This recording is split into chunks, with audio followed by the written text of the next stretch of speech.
of America's most beautiful. Coming up in this hour, we're going to talk about scream-free parenting. We've all had this situation. You get angry at your kids and you lose control and you scream. So do you think it's possible to avoid doing that altogether? Well, the author says it is possible to do it all together, but it's difficult. It's especially hard. if you come home from work too, and then you're used to dealing with adults all day, and then you come home and have to deal with things a little bit out of your control. Well, as Natalie mentioned, we're going to talk to an author who was so sure that his theory would work, that if you keep control of yourself, your kids will fall in line, that he self-published a book and then sold it out of the trunk of his car, and guess what? It's a huge success. We'll talk to that author coming up in just a little while. As parents, we'd all like to claim that we can stay calm and cool and collected when it comes to those tense moments with our children. But the truth is, everyone loses it from time to time, some, however, more than others. NBC's Janet Shamlian now takes a look at parents who end up screaming. Remember Ward and June Cleaver, the gold standard of parenting, whose voices barely rose above a calm reprimand. Theodore, you have a black eye. Guess so, Mom. Okay, Beav, where'd you get it? Well, for many families, this is more like it. I would just like a little respect. I am not finished. What is the matter with you?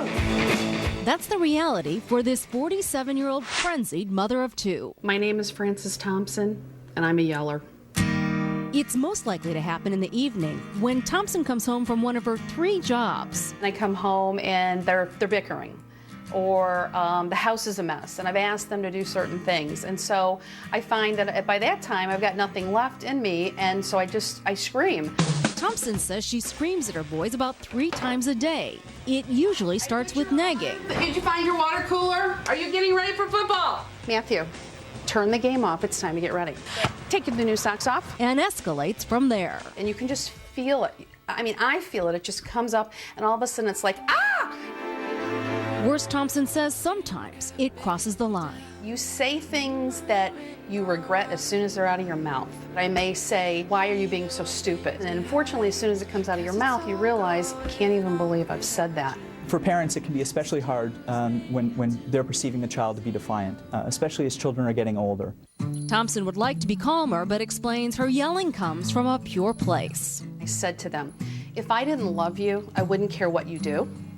I probably wouldn't yell at you. I wouldn't ground you. And yet, like many parents, she wishes her life were closer to Ward and June than like a modern-day movie family. For today, Janet Shamlian, NBC News, Houston.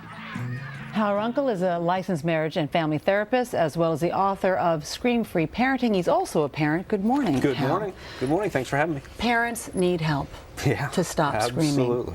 There is so Absolutely. much frustration, so much that they're trying to sort of wish their kids are going to do very well, and they're frightened that they're not going to if they don't. So let's help parents. Stop orbiting around your children. What do you mean? Well, we have gone to this extreme of saying my whole life is about my kids. Everything is about my kids. But the problem is I cannot orbit my life around my kids without giving them the distinct impression. Instead, you say, okay. Of saying, you know what? Saying the whole world is about you. Because it's something we see a lot of parents do. But Sure. You say instead focus on yourself, but that seems like a it seems dumb selfish. idea. Exactly. Yeah. Exactly. The problem is, though, I'm the only one I can control. But the more I try to control my kids, the more out of control they become.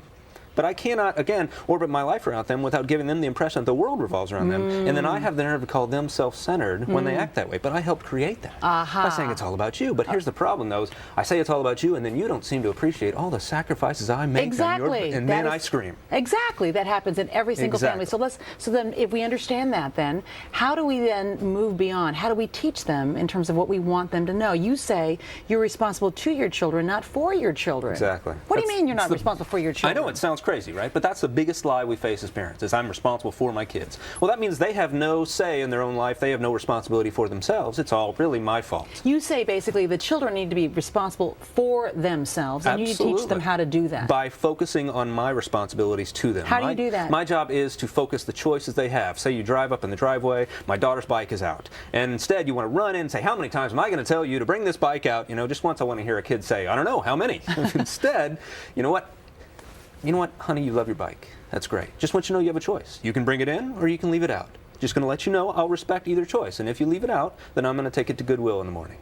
Consequences. Consequences. I say let the consequences do the screaming. You it's a much decide, better you've teacher. got the power to choose, but I'm going to make sure you understand the consequences. Exactly. And that's preparing them for life where choices have consequences. So you're basically teaching kids to deal with mistakes and learning from their mistakes. But I have to learn to calm my anxiety while watching Okay, them. well, see, that's the thing. Hard, All of this is great parenting, but how do you then calm down? Because people, it's just really hard. Are you one of those people who subscribe to the, take 10 breaths, before you say anything? I'll say whatever it takes. Make it your number one priority. Why should people not raise their Because voice? emotional reactivity doesn't just make things worse. When we get emotionally reactive, when we lose it, it just creates the very outcomes we're hoping to avoid. I tell a story in my book about my son climbing on the outsides of the stairs, just hanging onto the banister. He's about 2 years old, feet 5 feet off the ground. I'm at the top of the stairs. Now, what do? What happens if I give in to my panic and I lunge or if I yell? It just creates the likelihood that he's going to fall. My job right then is to stay calm and yet still connected to that situation. So bottom line is parents really need to control themselves and really think of themselves as doing a job of enabling this child to become a good human being. Absolutely. And it's not about them not listening to me. Right. It's about how effective I can be at teaching them to be a good human being. Sure, and it ultimately comes down to, my kids are not a direct reflection on me. They are their own human beings. And respect that. And respect it. Can I calm myself down enough to provide the type of leadership they really need? Or am I going to be just as immature as them?